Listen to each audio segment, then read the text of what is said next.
In this article, we will analyze the outcome of COP29. Why news? Two major global events took place in November. Number one, the G20 summit in Brazil and the COP29th Conference of Parties COP29 to the UN Framework Convention on Climate Change in Baku, Azerbaijan. Last year November month में to global events जो कि बहुत important events थे। Number one, Brazil के अंदर G20 summit हुआ and Baku Azerbaijan के अंदर 29th conference of parties conduct किया गया। Mobilising finance to address climate change was a central theme at both events.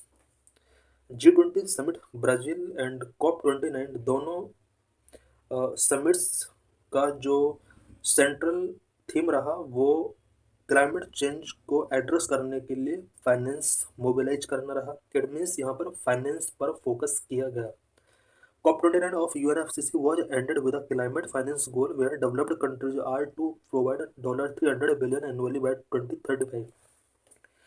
UNFCCC के COP29 में डिसाइड किया गया है कि डेवलप्ड कंट्रीज के द्वारा डेवलपिंग कंट्रीज के लिए 2035 तक एनुअली $300 बिलियन यहाँ पर क्लाइमेट फाइनेंस के तौर पर यहाँ पर प्रोवाइड कराया जाएगा।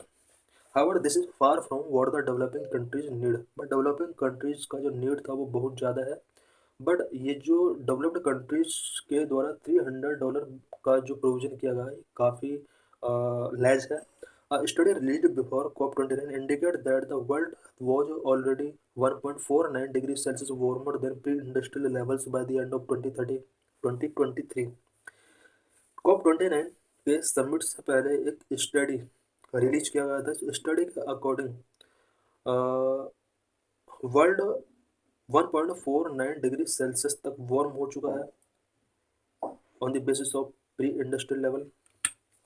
What are takeaways from COP29? COP29 के क्या क्या टेक अवेज रहे? Number one, finance commitment step up. यहाँ पर फाइनेंस कमिटमेंट स्टेप अप हुआ। Number two, NCQG outcome disappointing. Nationally contribution quantified goal ने यहाँ पर डिसअपॉइंट किया। Fail to recognise the financial need of the global south. Global south की जो भी फाइनेंशियल नीड्स थी उसको रिकॉग्नाइज नहीं किया गया। Number 4, agreement on carbon market. Carbon market से रिलेटेड यहाँ पर कुछ एग्रीमेंट्स किए गए।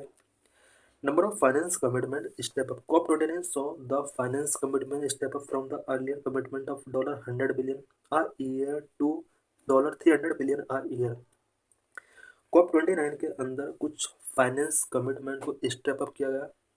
जहां पर फाइनेंस कमिटमेंट पहले 100 बिलियन पर ईयर था, वहीं अब ये 300 बिलियन पर ईयर हो गया।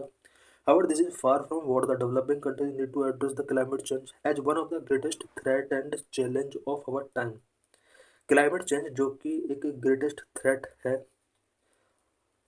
इसको एड्रेस करने के लिए डेवलपिंग कंट्रीज को जितना फाइनेंस चाहिए उतना फाइनेंस डेवलप्ड कंट्रीज के द्वारा अभी भी प्रोवाइड करने के लिए कमिटमेंट नहीं किया गया। Number NCQG outcome is disappointing and does not seem to have aligned with the objective of why the goal was set up in the first place।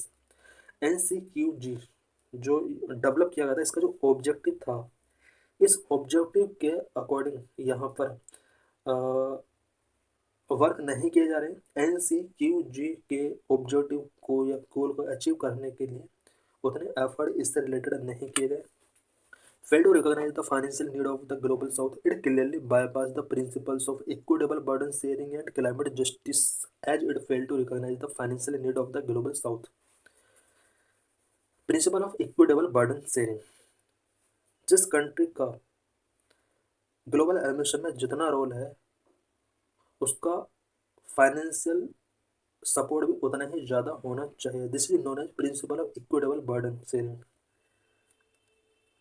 But इसको पूरी तरह से यहाँ पर बाईपास किया गया COP29 क्लाइमेट समिट के during, जिसकी वजह से यहाँ पर फाइनेंशियल नीड्स जो भी ग्लोबल साउथ की थी उसको रिकॉग्नाइज नहीं किया जा सका। Number 4, agreement on carbon market concluded a decade of negotiations. Carbon market से रिलेटेड डिकेड से नेगोशिएशंस कंटिन्यू चल रहे थे, बट COP29 के अंदर यहाँ पर कार्बन मार्केट से रिलेटेड कुछ एग्रीमेंट्स कंट्रीज के बीच में किए गए which will help direct capital to the most efficient emission reduction project worldwide. Emission reduction के लिए यहाँ पर डायरेक्ट कैपिटल हेल्प करने के लिए कार्बन मार्केट से रिलेटेड यहाँ पर एग्रीमेंट किए गए हैं। India is likely to be a major beneficiary in this regard. Carbon market से रिलेटेड जो भी एग्रीमेंट COP29 के अंदर किए गए हैं, इससे इंडिया को सबसे ज़्यादा बेनिफिट मिलने वाला है। Would hinder to reaching a consensus. COP29 में किसी भी टाइप का कॉन्सेंसस रीच नहीं किया सका। इसके लिए क्या क्या हिंडर्स रहे? Challenging that hinder reaching a consensus. Number one, the powerful fossil fuel lobby, specially the oil and gas lobby. Because COP29 summit के अंदर ज़्यादातर countries fossil fuel powered country थे, specially oil and gas lobby countries ने इसमें participate किया। इस तरह के कंट्रीज जब डिसीजन मेकर बन जाएंगे तो ये किसी भी तरह से कॉन्सेंसस रीच नहीं कर पाएंगे, बिकॉज क्लाइमेट का सीधा connection oil and gas and fossil fuel से है। Developed world's heavy reliance on fossil fuel. जितना भी डेवलप्ड कंट्रीज हैं, इन कंट्रीज का ज़्यादातर रिलायंस फॉसिल फ्यूल्स पर ही है, और ये कंट्री कभी नहीं चाहेंगे कि फॉसिल फ्यूल से अपने आप को ट्रांजिशन किया जाए। The re election of climate change deniers. World के कुछ कंट्रीज में ऐसे लीडर्स का री इलेक्शन हो रहा है जो कि क्लाइमेट चेंज डिनायर हैं। For example Donald Trump. Number four, the differential impact of climate change across the globe, with the developing world more likely to be impacted than others, because climate change का various countries के ऊपर different तरीके का impact है, और सबसे ज़्यादा impacted reason यहाँ पर डेवलपिंग कंट्रीज हैं। इस वजह से भी यहाँ पर कॉन्सेंसस रीच नहीं किया जा सका। Significance of various global negotiations. Various global negotiations के क्या सिग्निफिकेंस होते हैं? Some of the milestone COP to the celebrate. Number one, Montreal protocol which came into force in 1989 has successfully helped to protect the ozone layer and eliminate certain chemicals used in refrigeration. Chlorofluorocarbon has significant contributed to the depletion of ozone layer. 1989 में Montreal protocol यहाँ पर start किया गया, और इस protocol के according refrigerator में जो क्लोरोफ्लोरोकार्बन का यूज किया जाता है, जो कि ओजोन लेयर के डिप्लेशन में एक इम्पोर्टेंट रोल प्ले करता है। इस प्रोटोकॉल के अकॉर्डिंग ओजोन लेयर को काफ़ी हद तक प्रोटेक्ट करने में सक्सेस मिला, बिकॉज सडन केमिकल्स जो रेफ्रिजरेटर में यूज किए जाते थे उनको इस प्रोटोकॉल के अकॉर्डिंग रिमूव करने में हेल्प मिला। Number of Kyoto Protocol, the first global accord on reducing greenhouse gas emissions, which came into force in 2005.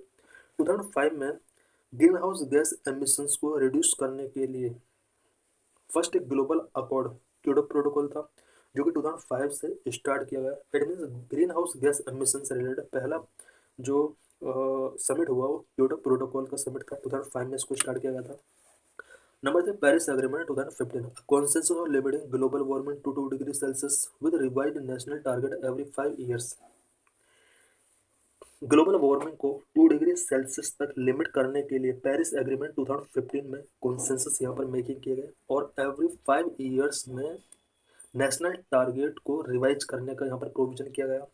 Number four, Glasgow climate pact 2021, which introduced a loss and damage fund and in which nations declared their respective net zero date. Glasgow climate pact 2021 में हुआ।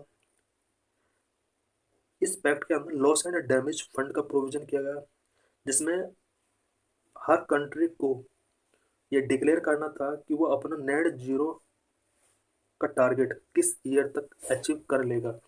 ये सब Glasgow climate pact 2021 में provision किया गया। What are India's efforts to address climate? Climate को address करने के लिए इंडिया की तरफ से क्या क्या एफर्ट्स टेकिंग किए गए हैं? In India, several policies and finance have already been implemented to clean energy transition, assuming that international climate finance contribution will be minimal. India के अंदर क्लीन एनर्जी ट्रांजिशन को इम्प्लीमेंट करने के लिए several policies and finance already prevail हैं, because India का मानना है कि इंटरनेशनल क्लाइमेट फाइनेंस कंट्रीब्यूशन वो मिनिमल है, और अपने कंट्री लेवल पर ही हमें कुछ इनिशिएटिव टेकिंग करने होंगे। Some initiatives taken by India. Number one, PM Surya Ghar Muft Bili Yojana provides subsidies to household to install rooftop solar panels, thereby also addressing energy poverty and access. PM Surya Ghar Muft बिजली योजना के अंदर rooftop solar panels install करने के लिए house hold को subsidy यहाँ पर प्रोवाइड कराई जाती है, so that energy poverty and access को एड्रेस किया जा सके. Number two, PM electric drive revolution in innovative vehicle enhancement. PM E drive initiative aims to promote the adoption of zero emission vehicles including two wheelers, three wheelers, ambulance and trucks. PM E drive एक ऐसा initiative है जो कि zero emission adoption zero emission vehicles के adoption को promote करता है, such as two wheelers, three wheelers, ambulance and trucks. It provide purchase subsidies and supporting essential charging infrastructure to the accelerate the transition to clean air and clean transportation.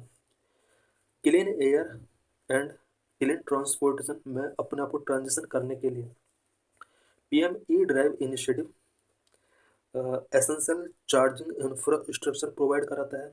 Number 3, the perform, achieve and trade scheme soon be replaced by Indian carbon market, help mobilize investment need to improve energy efficiency and emissions reduction in industries. Perform, achieve and trade scheme, इस scheme को बहुत ही जल्द Indian carbon market के साथ replace कर दिया जाएगा. Energy efficiency and industry के एमिशन को रिडक्शन करने के लिए यहाँ पर कुछ इन्वेस्टमेंट को मोबिलाइज करने का प्रोविजन किया गया है. Number 4, reducing its CO2 per unit of GDP. India has been working hard on reducing its emissions intensity CO2 per unit of GDP as per the commitment to the Paris Agreement. India ने Paris agreement के under commitment किया था कि वो अपने emission intensity को reduce करेगा और इंडिया इसके लिए एफर्ट्स भी कर रहा है. Number 5, state action plan on climate change. In addition to strategies for emission mitigation, state action plan on climate change support adaptation strategies tailored to specific vulnerabilities of state and regions with a focus on agriculture, forestry, water resource and disaster risk reduction. India के अंदर emission mitigation के लिए strategy के साथ साथ state action plan on climate change, it means various state के अंदर climate change से रिलेटेड प्लान यहाँ पर इस्टेब्लिश किए गए हैं, जो कि स्टेट स्पेसिफिक रीजन के अंदर agriculture, forestry, water resource, disaster risk reduction से रिलेटेड वल्नरेबिलिटीज पर स्पेशल फोकस करता है. इट मीन्स इंडिया में कुछ स्ट्रेटेजिक इनिशिएटिव्स के साथ साथ स्टेट एक्शन प्लान्स यहाँ पर लॉन्च किए गए हैं. इसके अंदर वेरियस स्टेट के अंदर रीजन स्पेसिफिक एक्शंस टेकिंग किए जा रहे हैं सो दैट इंडिया के अंदर एमिशंस को मिटिगेट किया जा सके. What is NCQG?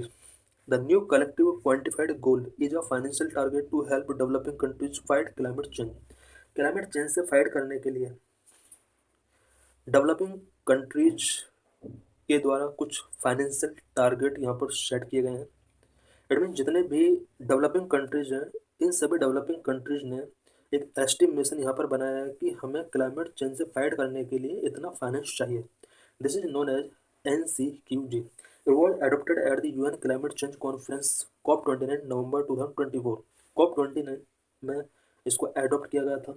At CANCUM in 2010, developed countries had pledged to provide $100 billion annually up to 2020. CANCUM 2010 में डेवलप्ड कंट्रीज ने प्लीज किया कि वो डेवलपिंग कंट्रीज के लिए $100 बिलियन पर ईयर 2020 तक प्रोवाइड कराएंगे, जो कि टाइम अब खत्म हो चुका है. Further, at COP29 in Paris, the parties decided to establish an NCQG prior to 2025 with the CANCUM commitment as the base point. 2021 COP21 में पार्टीज ने डिसाइड किया कि वो 2025 से पहले NCQG इस्टेब्लिश कर लेंगे और ऐसा किया भी गया. 2024 में NCQG यहाँ पर इस्टेब्लिश किया गया. While establishing the NCQG was important, इसका इस्टेब्लिश होना क्या इम्पोर्टेंट रहा. The existing climate pledge have generally been criticised for their lack of specificity and accountability. Existing climate pledge जितना भी है, उन प्लीज को हमेशा क्रिटिसाइज इसलिए किया जाता रहा है बिकॉज इन प्लीज के अंदर स्पेसिफिसिटी एंड अकाउंटेबिलिटी का लैक है. Therefore, the NCQG was intended to create a framework for shared climate goal to establish clear and quantified objectives that nations could aim to achieve with transparency and accountability at the forefront. NCQG ये ensure करेगा कि shared climate गोल से related framework world के अंदर create किए जा सकते हैं, clear and quantified objective establish किए जा सकते हैं, सो दैट वेरियस कंट्रीज की अकाउंटेबिलिटी सेट की जा सके. What is way forward? The way forward is to keep the talk ongoing. Talks को हमें ऑन गोइंग रखना चाहिए. Climate change has no geographical boundaries. Climate change का कोई जोग्राफिकल बाउंड्रीज नहीं होता. Thus it is imperative that the international community cooperate toward the global good, keeping climate justice at the core and respecting the principle of common but differentiated responsibility and respective capabilities CBTR and RC. International community को global good के लिए cooperate करना चाहिए so that climate justice को ensure किया जा सके, और CBDR एंड RC के प्रिंसिपल का रिस्पेक्ट किया जा सके. Developing countries must stick together and ensure that any transition is just and fair in the real sense.